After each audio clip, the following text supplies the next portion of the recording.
Please rise for silent invocation followed by pledge.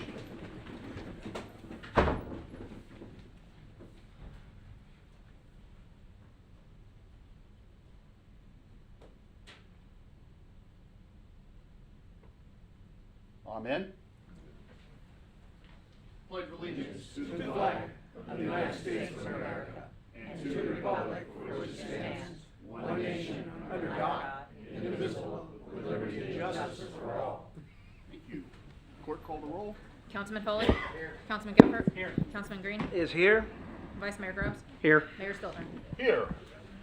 Welcome everybody. Appreciate everybody coming out tonight. Item 4. Public comments on consent agenda items only. Any public comments on consent agenda items? Robert? Give me the pass wave, Robert, Okay. Robert, All right. I was looking at him too. If Robert's going to stay seated, then I'll entertain a motion to approve consent agenda items 5 through 13, please. I move to approve items 5 through 13. Actually, I'm sorry. 5 through 12. 5 through 12. I set you up for failure. I Can I know. get a second? Second. We have a motion and a second for consent agenda items 5 through 12. Will the clerk call the roll? Councilman Foley? Yes. Councilman Gilbert? Yes. Councilman Green? Yes. Vice Mayor Groves? Yes. Mayor Stiltner? Yes, 5-0, and just like that, we find ourselves on item 13. And I'll be turning this meeting, we're gonna recess as council and turn this meeting over to Councilman Sean Geffert and the corporate meeting for the Port Orange Property Development. All right, I call the annual meeting of the members of the Board of Directors of the Port Orange Property Development, Inc. to order. Roll call. Scott Stiltner? Here? Tracy Grubbs? Here. Jonathan Foley? Here. Sean Gilbert? Here. Lance Green? Here. Do I have an objection to the notice of meeting? Hearing no objection, the notice is accepted. Do I have a motion to approve the minutes of the March 4th, 2025 meeting of the members and directors? So moved. Second. Thank you.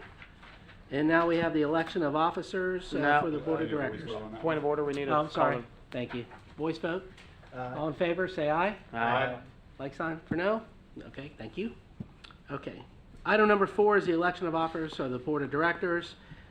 Do I have a nomination for the position of chairman? Move to nominate Councilman Sean Geffert to continue serving as the chairman. Second. I have a motion and a second. All in favor, say aye. Aye.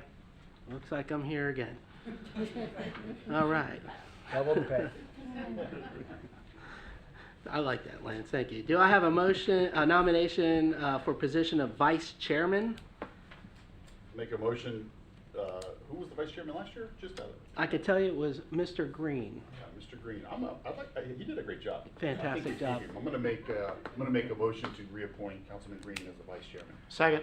All right, I have a motion and a second. All in favor, say aye. Aye. Aye. That passes. Thank you. Welcome back. Yeah. Do I have a nomination for the position of president? I'm gonna move to nominate Tracy Grubbs, please. I'll All second. All right, I have a motion and a second. All in favor, say aye. Aye. All right, that passes. Welcome back. Do I have a nomination for the position of vice president? I'm gonna move to nominate Scott Stiltner. Okay. Second. All right, I have a motion and a second. All in favor, say aye. Aye. All right, thank you. Do I have a nomination for the position of secretary? I'll nominate Reed Foley for secretary. I'll second that since we don't have any other good candidates. Great choice, yes. I have a motion and a second. All in favor, say aye. Aye. All right. And do I have a motion to elect Sue Wang, City Finance Director, for the position of treasurer? So moved. Second. All right, thank you. I have a motion and a second. All in favor, say aye. Aye. All right, thank you. Any further business to be brought before the members of the corporation or of the Board of Directors? No, there none being, I'll go ahead and this joint annual meeting of the members of the corporation and the Board of Directors is adjourned. All right, outstanding. Okay, we are back in session now as the City Council for the City of Port Orange. Item 14, Government Finance Professionals Week. Can I have a proclamation to read? Whereas the Florida Government Finance Officers Association is a professional association founded in 1937 and serves more than 3,300 professionals from state, county, and city governments, school districts, colleges and universities, special districts, and private firms. And whereas The FGFOA is dedicated to being a professional resource by providing opportunities through education, networking, leadership, and information. And whereas the Government Finance Professionals Week, sponsored by the FGFOA and all of its member organizations, is a week-long series of activities aimed at recognizing government finance professionals and the vital services that they provide to our state and community. And whereas during this week, government finance professionals throughout the state of Florida will be acknowledged for their hard work, dedication, and leadership. Now therefore, I, Scott Stiltner, Mayor of the City of Port Orange, Florida, do hereby proclaim March 16th through the 20th, 2026 as Government Finance Professionals Week in the City of Port Orange, and extend our appreciation to all government finance professionals throughout the state and here in the City of Port Orange. Signed by Mayor Scott Stiltner. Thank you. Did the Finance Director want to come up and tell us what's going on in finance? Come on. We don't get to hear from you too much yet, Sue, so just kind of give us some positive words of quick encouragement, would you? Not to put you on the spot. How's everybody in the finance department doing? Well, everybody's doing well. We are heavily into audit. It's almost wrapping up. And then we are starting the budget process. So it never ends. It's either budget or audit. But not as simple as it sounds, because, all processes are involved. All the financial, all this payable, receivable, and expenses. And so, yeah, we are working hard. We take our job very seriously. So yeah, thank you. Well, please know that we don't think it's simple. We have absolutely we know how complex it is, and it's quite the task. And you're right, it never ends. But please express to all the folks in the finance department our appreciation for the job they do. Thank you. Thank you, Mayor. Sue. Thank you. Council. Public participation. How about Kristen Johansson? Welcome. Thank you. Good evening. Hi. Kristen Johansson here representing the Port Orange South Daytona Chamber of Commerce. With me I have Don Burnett, our president and CEO. I am here to thank you all, as always, for your continued support of their chamber and the partnerships that we have that are thriving with you all, and we do appreciate all of that that we have with you all. I want to highlight a couple key events that are very key to close to my heart that are coming up, along with just some other chamber stuff we have on, but I'm going to start with my events, if you don't mind. So we have on our events, and I say our because this particular project was a brainchild of our mayor, Scott Stiltner. We are ready for our third annual youth job fair that we have coming up on April 22nd. It is being held at the Rec on a Wednesday evening from 4 to 7 p.m. Although we are targeting youth in our high schools and recent graduates from high school, it is also open to the public, so any businesses that do come are welcome to hire, look for employees from either youth or adults. So that's really beneficial to the businesses as well. But most beneficial, it's free to businesses to participate. So really, it's an outreach event, and we need your help. We really need your help to fill the room with businesses who are able and willing to market and hire young adults. So anywhere from 16 through mid-20s is what we're really aiming for. Those students getting ready to graduate from high school that just aren't quite sure what they're going to do yet. So we need you guys' help. We weren't able to fill the room with businesses last year, so please. There are some flyers that I've left with the clerk. Please take a flyer. They're on the chamber website. They're on the chamber Facebook page, and there's registration links right from that page. So we would love your support, and come on out and support us on April 22nd from 4 to 7 p.m. In addition to that, we have our big event, the Tasteful Affair. It's one of our signature events coming up on April 30th. So we're always looking for restaurants that want to participate in that, and of course, people who want to come out and eat wonderful food. And this coming Friday, we have the Women's Day Luncheon. It's a first year for us to do this. And we have a great panel of speakers that will be representing some really powerful women in our community. So come on out. There are a few seats left for that as well on Friday. And last but not least, my last baby to talk about is the Youth Civic Leadership Experience. We have our 10th annual Youth Civic Leadership Experience coming up this June, from June 8th through 13th. This is for high schoolers who want to learn about leading in their community and how to be engage businesses and government entities in their community. So that is currently, we have applications active in the community or in our schools, and links available on the website, the chamber website as well. So if you know any high schoolers that are eligible, please send them our way, and we're available for questions. Don't go away for just a second. But I'm literally used my entire 3 minutes. You did. You're done. Heard that? That's impressive. I was trying to go fast there at the end. So I just wanted to comment for you that the job fair is something that you guys have done a great job with it. And I know it gets better and better every year, and you're right, we'll do our part to try to recruit businesses.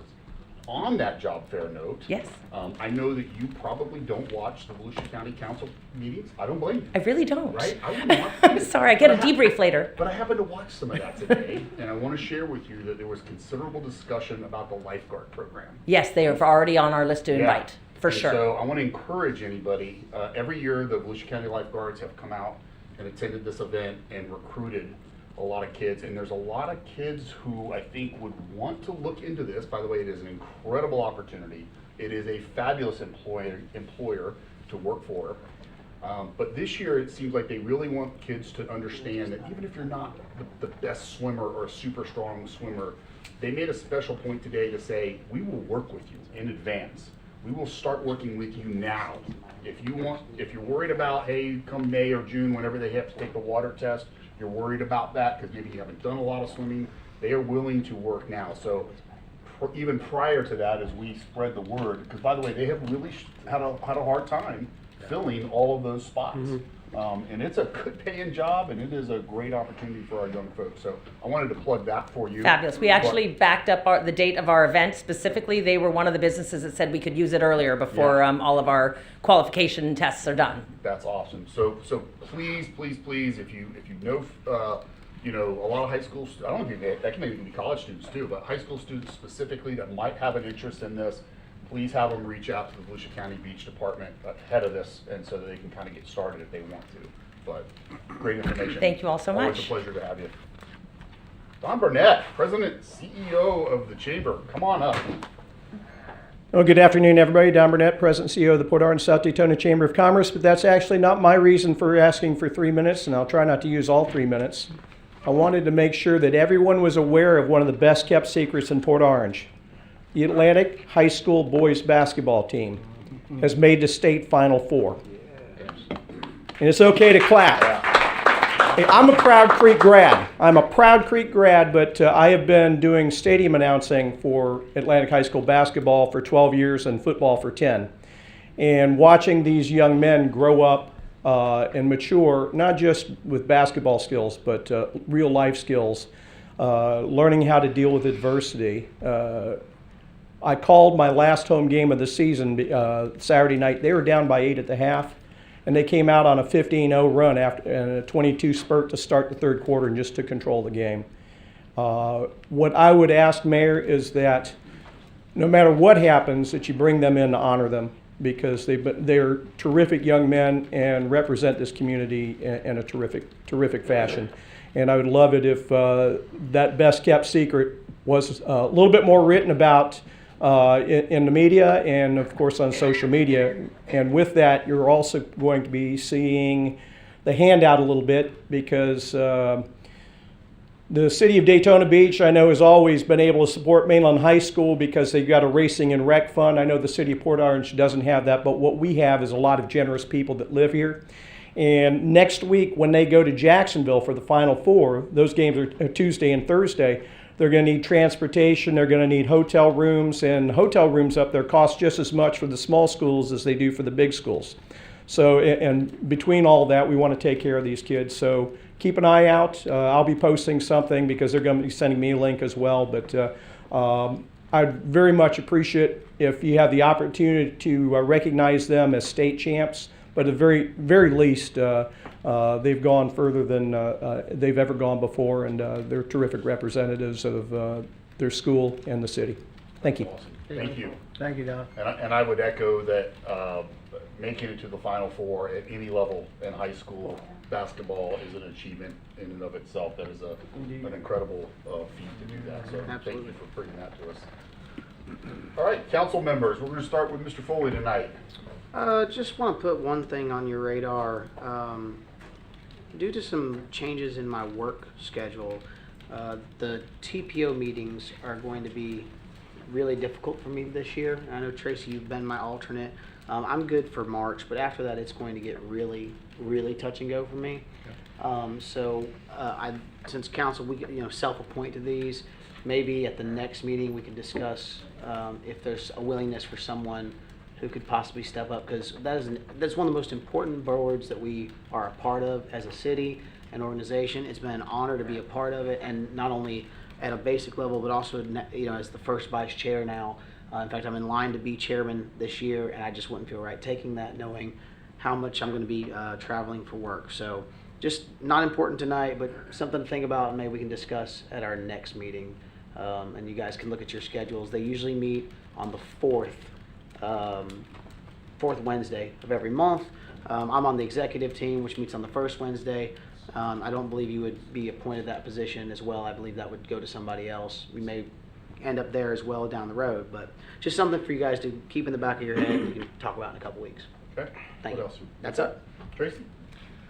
So, I want to start off with the agenda item resolution 2609. It's funny you brought that up with TPO. So, FDOT turn lanes approval tonight. One of the things I wanted to point out to everybody is when you go and do turn lanes and the city's involved and FDOT's involved, it's timelines. So we're going to be seeing this on the agenda for a long time. And the reason I say that is that I get phone calls is, when's this project going to get done? Well, it just got approved. So the estimated timeline is like 2030. It's 4 years from now that we're talking about things going out for. So that's one thing that we need to talk about. And then we go into, it's finally coming. We got the sign on Willow Run. It's flashing. Sidewalk project is coming into play from Harm's Way down to Clyde Morris on Willow Run. And then after that, they'll be working on the extension going from Willow Run up and around Williamson to connect into Town Park. So that'll make a big loop, which is a phenomenal thing for all the walkers and bikers. That's going to be nice. And then today was a big day for the Cultural and Art Grant with the county. I was over there representing, but at the same time, I wanted to put a shout out to Mr. Johansson and Matt Reinhardt for chairing and keeping that in the go. So that funded 32 nonprofit organizations is what that was. So without their help in keeping it in the forefront, it took over 4 months to get that approved. So thank you, Mr. Johansson. VIPS dinner. We just had the VIPs of Port Orange. And one of the things I wanted to point out to that, it's a volunteer base for the police department. And one of the beauties is 2,500 hours of volunteerism that they gave. 6,800. 6,800. Yeah, about to say. 6,800, sorry. 6,800. And you start looking at that, and it's a ton. It's amazing how much work and dedication people do and volunteer for the city. But saying that, there is opportunities. If you're sitting around the house and you're trying to figure out what you can do with your time and you want to volunteer for the city, the VIPS may be a base for you to do. They do so much phenomenal work with all the shows and events that we have inside the city. Lastly is dealing with Parks and Recreation. Coming up on March 14th, if you didn't get the memo, Seafood Festival. I know you're going to be there. So Seafood Festival on March 14th, 12 o'clock at River Park. And then one that's a safety item that's actually kind of a cool event is they do a garage sale at the Adult Center on March 21st. So maybe you don't want to have your stuff at your house and people coming over. So it's a great event, that it's a community event in Port Orange at the Adult Center. If you're interested in any of these items, you can get hold of Parks and Recreation. That's it. So I just want to say a special thank you to Port Orange Police Department and the surrounding law enforcement agencies that took care of some pretty bad individuals working their way into our area for things that we just can't even speak of. It's just ridiculous what people try to get away with. So kudos to your involvement and our staff and the work they've done to put these people away, hopefully for a long time. Also got to participate in a small way for the Rex senior ball that they had at the Rec Center a couple weeks ago, and what a fantastic event for seniors to come out and just enjoy our facilities. And it seemed like they had a full house, about 100 people, and it was really nice. So I appreciate that. It's Parks and Rec's not just for youth, and it's for seniors as well. And I just love to see that spread. So our Parks and Rec person is hiding from me, but thank you and your staff did a phenomenal job there. So that's all I have. Mr. Green, Nothing tonight for me, sir. nothing tonight for you. I met with staff and. Tracy said it all? we're good. Yep, Tracy All covered right. it, yeah. Right on. Just a couple of things, and I appreciate those comments from everybody on council so far. Those were some of the ones that I had on my mind, but the Riverwalk area is starting to have some really good events down there. There's almost something down there every single weekend now. You don't always know that it's coming, but there's something down there just about every single weekend. And I had an opportunity to go down there each of the last 2 weekends to check out the Riverwalk social event that occurs down there, as well as the Halifax River Market event. Now, the Halifax River Market event, and the city manager will correct me if I'm wrong, I believe that one is kind of being hosted and sponsored by Tiki Docks that's down there.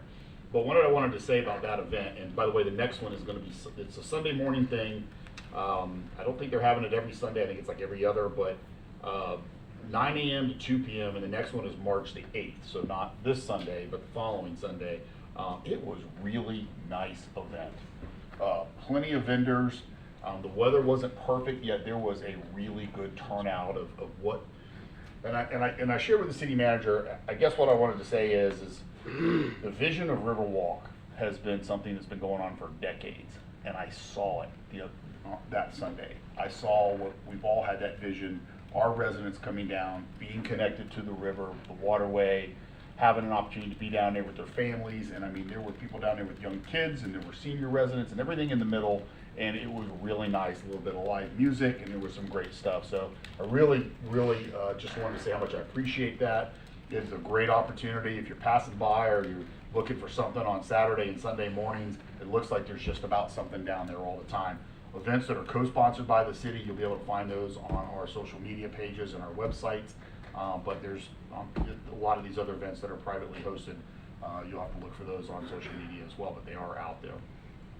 Just wanted to comment, the boat ramp facility is, that project is underway. It is quite the project. Went down and took a look at that the other day. It's a lot. There's a lot going on down there, and I've asked the city manager, because the last, not this past Saturday, but the Saturday before, we had one of those February weather days where it was 87 degrees, and everybody said, I'm getting my boat out. And they did. And it looked like a July day down there. It is going to take some patience. The city manager and his staff, I've asked them to look. I'm not asking them to pull a rabbit out of a hat and do miracles, but just look to whatever we can do to make it as efficient as possible and keep bottlenecks from happening down there. It is going to be a challenge, no doubt, but I've asked them to take a look at that and see what else can be done, and just be prepared for the busy season, because it's really coming. And lastly, it's Bike Week, and just encourage everybody to be extra careful out there, and try not to be involved in something you don't want to be involved in, and pay attention for those on 2 wheels that maybe aren't from the area that are struggling to navigate the streets. So that's all I got. Mr. Attorney, Nothing for you tonight. nothing there. How about it, Mr. City Manager? I don't have anything either. All right, let's talk a little golf. Item 18, report from Kemper Sports on the Cypress Head Golf Course. Speaking of things to do in good weather, you ready Well, yet? we need some good weather. Yeah. Well, good evening, Mr. Mayor and members of council. I'm Jeff Dayton, the general manager at Cypress Head Golf Club. I'm reporting tonight on the 3 months, November, December, and January. Well, November, December weren't bad. November was the first dry month we'd had in 3 months, and we made some money in November. December was not a bad month, and we made about $24,000 to the bottom in November. December was a little slower on the bottom. We lost a few thousand, and then I guess it's kind of a win that we only lost $10,000 in January, given how cold it was. Now, given February, it's not going to be looking great either, I can tell you, because we got off to a rough start with all that Arctic blast. But we're going to fight back. Revenue year to date, we're under budget by about $31,000. We're under payroll by 20, and we've got some operating expense issues that we're trying to work out with regards to some fleet expenses. So we'll get that squared away in the coming weeks. But again, we're about through year to date through January, we're almost $28,000 to the bad. So a number we were familiar with from last year, and we made up from that. So we think we can do it again. No worries. Just need more of this Florida sunshine. Rounds are down by about 400 year to date, but they're up over last year at the same time. So that's a good thing. And obviously, the Arctic weather just crushed all the golf courses. I mean, the course is more dormant than it's ever been. Probably our superintendent hasn't seen the course that's dormant since he's been there. So it's just been a rough winter. But I will say this, I was in Chicago last week, and I just got back this weekend, and I noticed the course greening up already just from a week ago. I So agree. it's coming back real quick.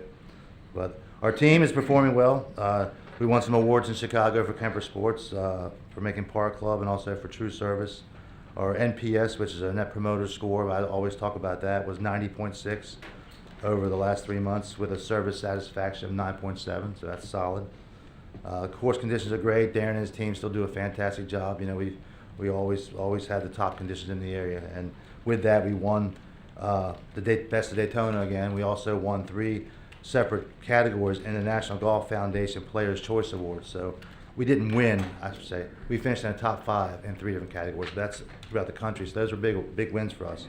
But we continue to see solid traffic this time of year, so all the surveys are coming in great, and we just hope the sun shines all the way through April so we can take advantage and make up some ground. The bunker renovation, it finished in the second week of February. It wasn't the easiest process, weather was a factor, and we had some challenges with the contractor, but the finished product's great. It's better than it was. Sand is top quality. Bunkers are draining. Still might have some issues around your hole, 13 and 14, because the lake's right there, and we'll see when we get a big rain. We haven't had a huge rain since we put them in, but we've had some decent rains, and they've held up great. So and the sand is top quality. Nobody's ever going to brag about how great the bunkers were, but as long as they're not talking about how bad they are, we're doing great. They are fantastic. On the horizon, next week's a big week. We got a new golf cart fleet next week, so that's going to be exciting. There's some new wheels Monday and Tuesday, and then we're looking at a teeing ground project later this spring, and we're also going to be hosting our first PGA Hope seminar in March, and that's Hope stands for Helping Our Patriots Everywhere. And it's a situation where I became PGA Hope certified last year, and Dylan's getting it this year, and we're going to invite veterans that have been wounded in battle and for various injuries to come out and teach them how to play golf in many alternative fashions. So it's going to be a great thing. It's the first one we've had, and we'll have 2 of them scheduled this year. Excellent. So we're keeping on, and things are pretty good at the club. So Very good. thank you. Any questions for Jeff? Yeah, so I got a couple questions. So anyway, just a quick comment. I wanted to say, the course is, again, looking good. I know you had one of the little Florida one of the Florida Winter Tour Yes. professionals out there. That was a great event. I saw a lot of players in that. And the junior golf tournaments.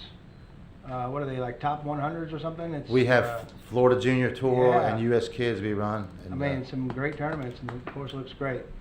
The one question I got is I can't help but notice there's new golf carts with the members. Some of them look like school buses and knobby tires and such. Are they an issue for the golf course? So we have 2 or 3 that have bigger wheels, but they're not knobby nubs. They're not. smooth. Okay. They're Darren Bakke approved. That's our superintendent. Okay. Anything that's marginal, we definitely get his approval. All right. But the one car you're referring to is a certain guy has a back seater. Thanks. He can't even make the turn coming Yeah, off he needs 18 wide green. right He's got to turn, back man. and do a 3-point turn. Okay, just So, checking. I just want to make sure it wasn't turning Yeah, the golf but cart. the wheels are fine. Yes. Okay. Yeah. Thank you. Yeah. Sounds like an opportunity to be at Target. Yeah. I wanna do that. Oh, everybody's jumping on. Hey, I'm riding with him. Right, yeah. It looks like your lunches are going to get better too, I guess, based on what we Well, we hope so. decided earlier. We hope so. Yeah. Yeah, very good. Thank you, Jeff. Appreciate you. Thank you all. Have a good evening. Let's talk some more golf. More golf.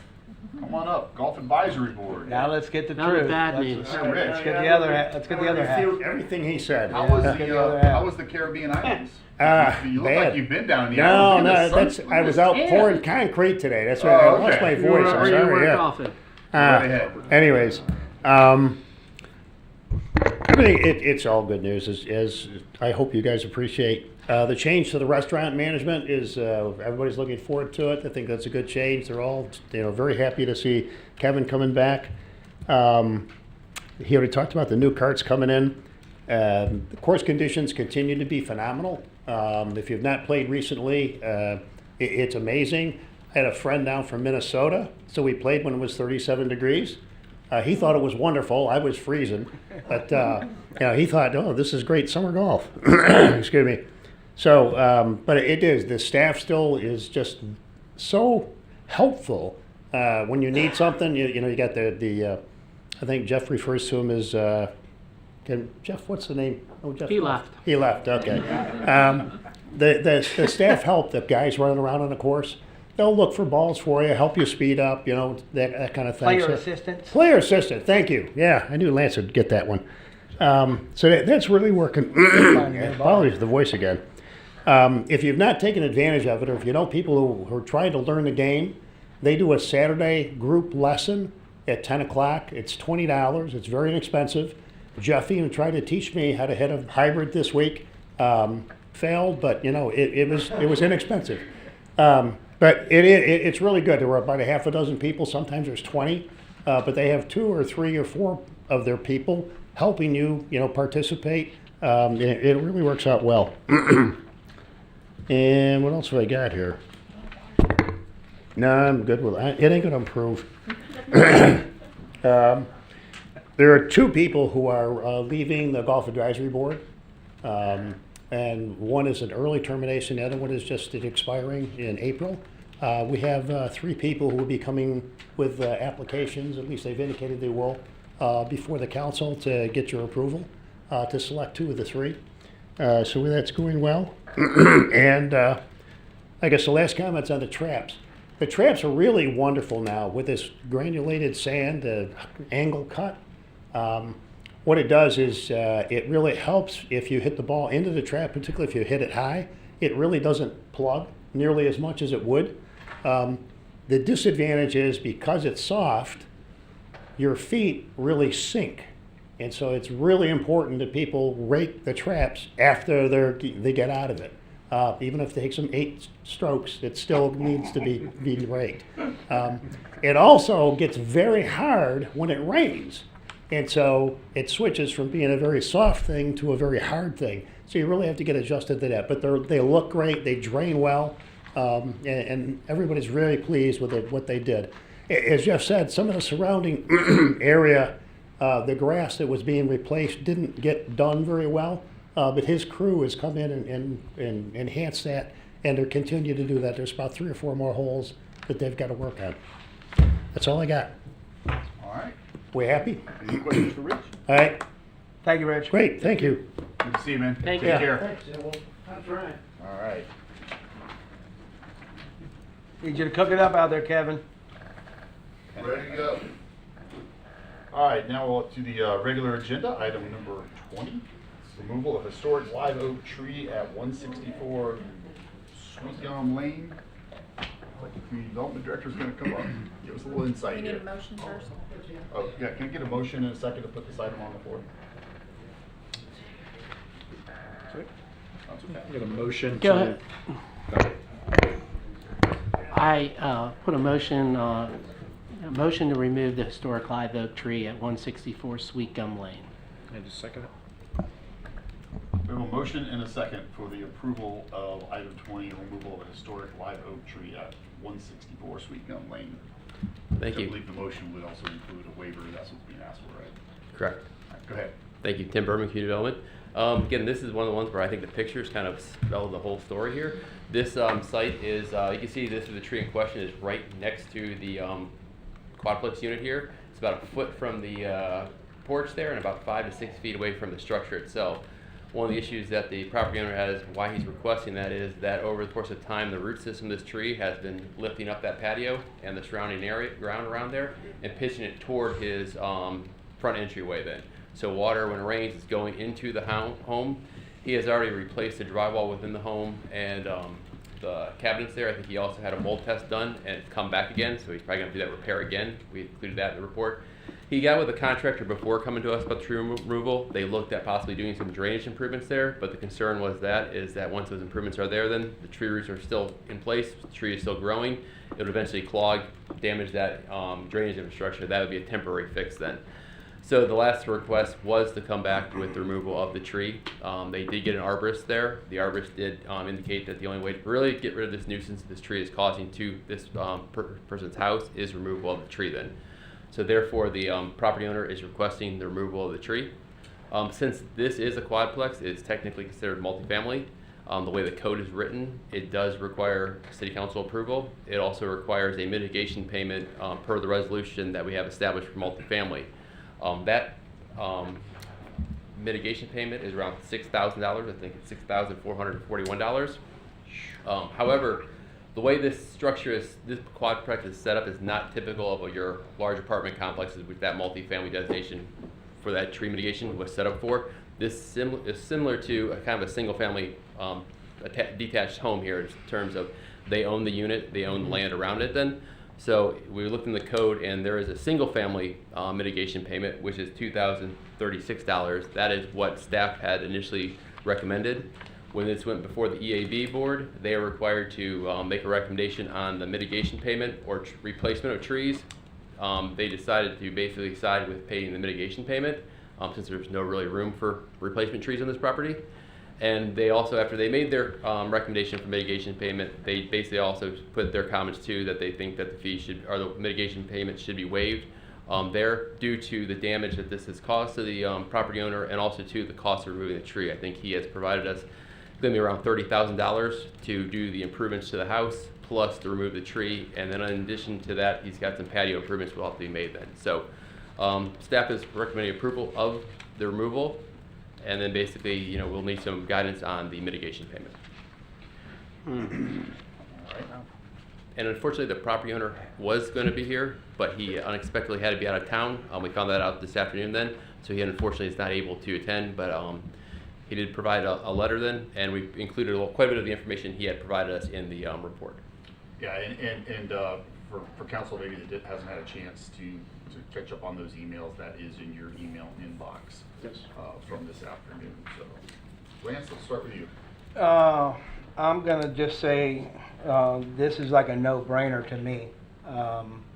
This guy needs some reprieve, and I think that we need to let him take the tree down, and that we don't need to don't charge him anything. I mean, that's just me. So this is, I'm all for the way this is presented, which is to take the tree down and no fee, correct? That's what we are, that's what we have a motion for, am I correct? Yes, that's your motion on the floor. I mean, this guy's suffering, this house is The suffering. applicant's asking for a full waiver on the fees. That's just where I stand on this. Yeah, I'm completely in agreement with Lance that this is something that we should not charge this unfortunate soul a dime to remove this tree. Tracy? I am in agreement with council already. This person has already been through suffering and flooding and everything else onto the home. With some of the things that I've seen inside the city over the years so far, I'm really surprised he hasn't already came forward and tried to cut the tree down. So he's going through the process. He's doing the process right. He's to be commended for that. But at the same time, I don't believe he should have to endure any fees from the city on this one at all. Meh, you guys said it all. We said. Just a quick question for you. On the property here, is there an opportunity, obviously the tree's got to come down, there's no question there. Is there an opportunity for the resident to replant a new hardwood tree somewhere on the property or nearby the property? I mean, The way these properties are, you kind of see that middle photograph where there's kind of like that kind of the fence is falling apart right there. Yeah. That is essentially about the end of the property line then. Yeah. Then it goes into the common area of the Okay. there. So That's- there's a very small area that He they have. probably wouldn't have the property to be able to do it, is what you're Right. saying. Plus that existing tree root system, that probably just, there would be very difficult to get something in that area. Yeah. And I'm sure, I mean, this structure has been there since 1977, and I'm sure in 1977 that oak tree, Was a twig. beautiful, was not an issue back in 1977. Someone thought it was a good idea. I think at this point it completely devalues the property and puts the structure of the property and maybe even the contiguous structures at serious risk. So Mhm. it's whole gotta building. come down, so. Yep. Any other questions for Tim? Anybody in the public want to speak to this item? Back to council, last chance for comments. I just want to make sure I understand. So we're voting on the removal, acceptance, and then you're just needing direction from us as to whether or not he pays anything? Yes, the mitigation payment, they want any Consensus? direction on that. Do you need two What? different? Do you need two different motions or just That was the one? recommended motion provided in your report. Is that the motion that's on the floor today? No, the motion on the floor was what, as it read, but I would amend that motion to include that this would not, that there would be no fees associated with the removal of the tree. And there's a second for that? Second. Okay. Is that clear for One and everybody? done. That's Clear with fine. that? There is Alright. now. Amanda, or actually, we don't need, we just do voice vote on this? All in Yes. favor, signify by aye. Aye. Aye. Any opposed? 5-0. Hopefully, Mr. Ford will plant one tree somewhere, Would be nice, somewhere, you know. Far away from his HOA building. will- Yeah, will- sure. will- maybe on a family member's property somewhere. Item 21, removal of historic live oak tree at 5952 Riverside Drive. Tell us about this one. All right, this one is, again, Civic Properties on Riverside Drive. This one- Let's go back a little. I want to make a motion to approve item number 21, removal of the historic live oak tree at 5952 Riverside Drive. Second. Outstanding. We have a motion and a second on the floor. Go ahead. All right. In this case, the property was recently bought by the current property owner, and they're looking to construct a new home on the site then. They started working with us basically in terms of siting that home, in terms of meeting all the setback requirements on that property, and also to locate the home and preserve the 3 existing historic trees on the property. It came to be that there is a historic tree in the city's right-of-way, directly in front of this property here. That basically, in order for the home to be situated, plus keep the distance needed to preserve those 3 existing historic trees on the property, the tree within the right-of-way needed to be removed. So the tree in the right-of-way is shown as the yellow tree there. The 3 trees that would be on the property there are in the green then. The property owner did have an arborist look at the trees. The 3 that are on the property are the more healthier trees to remain. When you kind of look at the tree driving down Riverside Drive, it does have a lean. The arborist report indicated too that there was some disturbance and deterioration at the base of the tree. The concern with this is that if that would fall, it would hit the power lines. Also too, you can kind of see where FP&L has throughout the year has basically trimmed that against the power line, so it's constantly getting cut in by FP&L. Also too, this site does basically kind of dead end at Riverside Drive, so if that tree would come down, it would leave about 14 homes without ingress or egress. In a storm there, it came in. So when we looked at from staff their request, then the removal of this tree does help preserve 3 trees on the property. There, in addition to that, when the home is built and constructed and before CO, the applicant will be required to have at least 9 trees on the site then. So there will be additional trees planted on this property too, moving forward. So staff recommendation on this one is same basically, the removal of the tree along with the payment of the single-family mitigation payment, which Is that also 2036? 2036. That's just our number we've come up with of what it costs to plant one tree? No, that's basically, we have a formula in the code, basically, and that's due to it's basically the size of the tree, Diameter. time to die there, it comes out to be that dollar amount then, because they're pretty much, Got it. one was 43 inches, the other was 45, so pretty much similar tree, and that's why you get the same price. Got it. All right. Anything else? That was it on, in this case, the applicant, the property owner is also here too. Okay. This is definitely one of those areas where after we have these storms, you see these large trees or segments of these large trees that aggressively lean out over the road and they completely block the road. They're bringing down the power lines and they're definitely problematic for that reason in and of itself, aside from everything else. So, property owner want to speak? You're welcome to if you have anything you want. Why not, right? Yeah, why not? 5952 Riverside Drive. Just want to thank you guys for the consideration. We were very thoughtful and thankful for working with the city and trying to be mindful with keeping the historic trees. We didn't really want to, cut down anything. And then when building the home too, we actually, where we currently live in South Daytona, we have a couple historical oaks.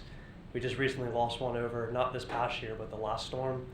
It looked almost identical to this tree and how it was heaving and leaving over. So it was kind of on our mind even when we started planning the house, trying to mitigate hazards, just kind of to be in the right of way, not actually on the property. But definitely thank you for your consideration and looking forward to getting into Port Orange. All right. Hang tight 1 second. Reed, anything? Yeah, actually, question for you, Tim, on the 3 historic trees that are to remain. There's one, it'd be the looks like the westernmost there, number 42. How far is that away from his actual residency, the building that's getting ready to be built? Probably about 14 feet, 15 feet. All right, because we just because of what we just discussed here with the previous agenda item about a historic tree encroaching and doing all this damage. What type of tree is that? It's a live oak too then. Okay, so the roots are going to run into that thing almost the same way, being only 14 foot away. I know. I mean, I've got them in my backyard, and they go everywhere. So, all right. And so on this one, the recommendation is to approve the removal of the one, but also to charge the $2,036. But he's going to be adding trees to his property. The code requires when you build a single-family home, you have to put a certain number of trees in, so there will be additional trees at part of that building permit. Then I think there's a total of 9 required, so there'll be at least 6 more have to be planted there. I'm all for protecting taxpayer dollars, clearly, but it just seems redundant to me to charge him $2,000 for mitigation and then simultaneously also require him to put 6 trees in. And that's the code, that's the way it is, but it seems like we're hitting him twice, and that doesn't add up to me from where I'm sitting right now. Go ahead, and everyone else. That's just where my head is. Put some input on this as well. Hang on 1 second. Hang on 1 second. Okay. Anything else, Reed, right now? No, thank you, sir. Go ahead, Trace. One of the things, looking at the blueprint, where the tree 42 is that you're talking about, that's the cabana on the back side. So that's soft structural, or is that a hard structural? And we'll have a roof over it, and we are, I believe the setback was 15 feet from the tree. Okay. It was beyond what the minimum, there is a setback that you have to be from historical oaks, and so we're meeting beyond what that setback is from that tree. Okay. So there will be a slight overhang of the canopy over there. Yes, sir. All right. I have to commend you to try to, you're taking a piece of property, putting a house on it, manipulating it to only have to have 1 tree problem, so you need to be commended for that. I know buying property sometimes, I went through the same process back in '94 when I built here. We ended up having to plant trees because there was trees right in the middle of the property. So the process is, it's there. But thank you for doing what you did as far as getting as close to saving everything. Most people don't do that, so. Sean? I'm more in favor of not charging the fee because it's in our easement. Am I correct? It's in our right of way. Yeah. It's on our right of way, right? So if that tree came down today, who's responsible for it? We would have to we'd have to clean it up. Okay. If it came down. So that's why I would be in favor of not requiring him to pay, and it's a payment to the mitigation bank, is that? Correct. Or is it, so, because it's our tree, really, honestly, right? Yeah. Okay. It's our tree. So. Technically, he's paying to remove our he's tree. paying to He remove will our be tree. spending his money to remove the tree, so you will never have to pay to remove the tree. Right. So you need to have that. Okay.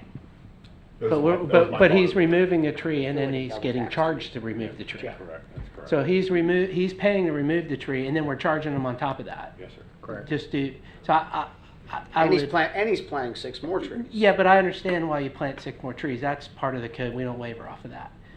This is basically technically in our easement or our right of way. And right now we're fully responsible for that tree if he leaves it there and works around it. So with that in mind, I would certainly be in favor of waiving the fee we're charging him because he's paying to remove the tree already, that's ours. And we don't want to penalize the guy for doing something that we could be responsible for cleaning up. So when you talk about protecting taxpayers' money, if he was to leave that tree there and it was to fall, then we're paying for it, which is not cheap when it comes to one of these oak trees hitting the ground and cutting it up, because I think the estimate on the one tree was $14,000 or something like that. The last one was, I think, Yeah. around 10,000. 10,000, so, all right.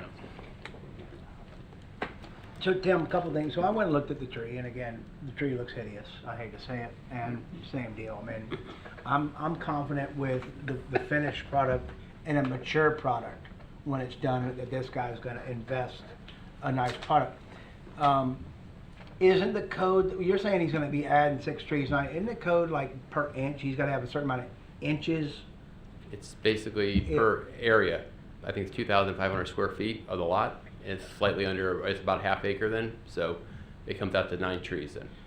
But okay, so you're saying it's X many square feet, and then it says what? You have to be X many trees per square feet, or X many inches on the? Does he get credit for the historic trees on his lot as far as his tree count? The way the code is written, basically it counts one historic tree just as a brand new tree, a 2-inch caliber tree. Then the way the code is written, that's how we have to apply it. So if he had to have 9 trees, that's just 2 of them. Right. That actually there would be 3. The 3 historic trees will count toward the 9 then, so that's where the 6 new trees I may see. become planted. Okay, I got you. All right. Well, again, I'm going to tell you guys, I'm about the, and again, I've learned a lot about this in the last few years, battling historic trees that usually are really old and ultimately are going to die, and people building a house around it and getting damaged. And I would rather we have a mature product when it's done that he puts in and we grow. And so I want to see us try and help our resident, our investor, to build something that's nice, that's going to obviously create more value to our neighborhood. So I think we don't charge him to take this tree out, and we give him permission to take it out. So. Thank you, gentlemen. Appreciate it. Anybody else in the public wish to speak to this? You got something else, Tim? Just prior to the motion, I want to make sure that we basically include that there's the license agreement too. That needs to be part of this then, which would basically, if council can allow basically the city manager and the city attorney's office, allow us to execute that then, as part of the motion, then if you recommend approval. It's basically a formal document that allows somebody to work within our right-of-way, so it covers us from a liability standpoint. It's a standard thing that we do, and if you put a rock or a mailbox, anything in the right-of-way, you need a license agreement. He's just asking permission that with your actions tonight, Matt and I can set that up and sign off on it. Do we need that as a separate motion, or can we just amend this motion? You can amend this one and include the whole ball of wax, including the waiver, but we're gonna need the waiver addressed as well. That wasn't in the original motion. All right. So we'll need that one I can do included. that. Okay. Amend your motion? Yeah, I want to amend the motion to remove the historic tree, the live oak tree at 5952 Riverside Drive, to not include the fee that would have been involved, and also to allow the staff to go ahead and get the licensing for them to do that because it's in our property. Second it. We have an amended motion and a second. Anybody else in the public wish to speak to this? Back to council? Good. All in favor, signify by saying aye. Aye. All opposed? 5-0. Thank you. Good luck. Council committee reports. Let's start with Lucia Flagler, TPO. Councilman Foley. Had an issue with the meeting. I tried to attend it virtually, and for some reason the stream link were down, could not join. So I don't really have anything to report on that one. All right, how about item B, the fire pension board? Just come back to me on that one. I want to actually give some real info on that one. I'm ready for it. Give me 1 second. We'll come right back to you. How about item C on the police pension board with Councilman Green? Had a meeting last week. It's actually the end of the year meeting. We met with the auditor, we met with the actuary, and it goes like this. The fund currently sits at $80,216,703. We again voted to have an assumed rate of return at 6.75%. This year alone, the 1-year increase was $7.5 million, or about a 12.7% increase in the fund. which is really well beyond the last few years. So the couple of things that are coming up though, that we are going to be meeting on a special meeting with, they're having an attorney change, and so the attorney who is our pension board's legal representation has moved to another firm, and we currently are in an agreement with Sussman and whatever their name Sugarman is, and but so yeah, Sugarman Sussman. So we're going to have to make a decision here on where we're going with the legal counsel, or if we're going to follow the guy that left, or if we're going to figure out something else. But that's something that kind of came in unexpectedly. The other thing that we talked about was what I thought was kind of interesting is they came out with a new FRS mortality change chart for policemen, and that chart basically kind of affects the pension in the overall. And so again, just coming up within the next couple of 3 years, we're going to see some increases in the city's participation to the pension of the police department. So, but other than that, the pension's very healthy, and guys are doing a great job that manage that pension are doing a great job. The actuary, everything came up clean. Everything with the auditor came up clean, and they're in great shape and being managed by a great company. Wait a minute, you can't leave me hanging. Are old cops gonna live longer or not? Nope. Wow. No, I don't know. I didn't get to see the results. I'm hoping that number is gonna increase. You're one of the testers. We're testing All you. right, we'll see. Item B, Ms. Foley. Thank you, sir. Market value on the plan is up to 54.7 million as of the end of last year. For the quarter was up 2.2, and for the year up 13.3% net of fees, which is awesome. It was some really good numbers there. Actually, been a lot. The Fire Pension Board has been swiftly moving some funds from different places and putting money to work in other areas of the market, and it's really starting to pay some dividends. No pun intended. We've reached 73.3% funded ratio on the plan, so back above 70, which is good. Part of that is also the city's been making additional contributions to that plan other than what is the minimum required. I believe it was $300,000, but that's just one of the papers I'm missing here. We did have our actuarial evaluation report come in. The actuary showed up and gave us some interesting insight on a couple of things. It looks like the city required contribution, despite all those increases, is still going to be going up from 74.3 to 75.8. And that has to do with a variety of things. It's kind of weird, but it's sort of like a web, and as you pull on one thing, everything else moves.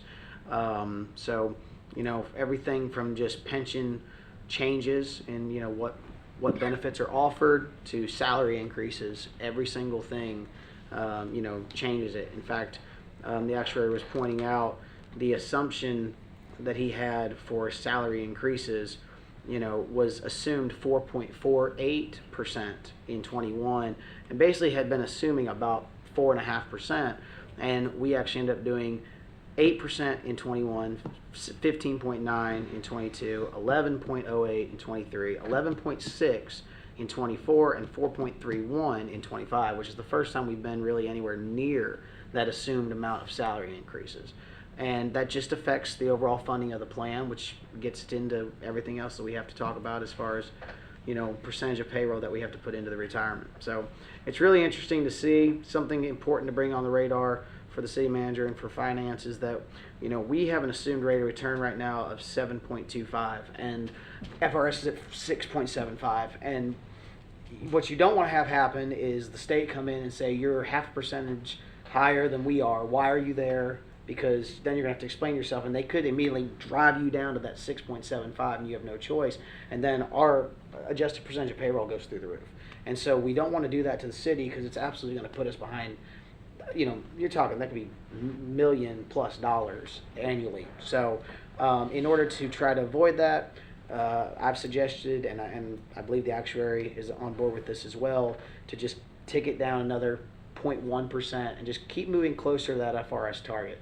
You don't want to be, you can be over it, you just don't want to be too far over it.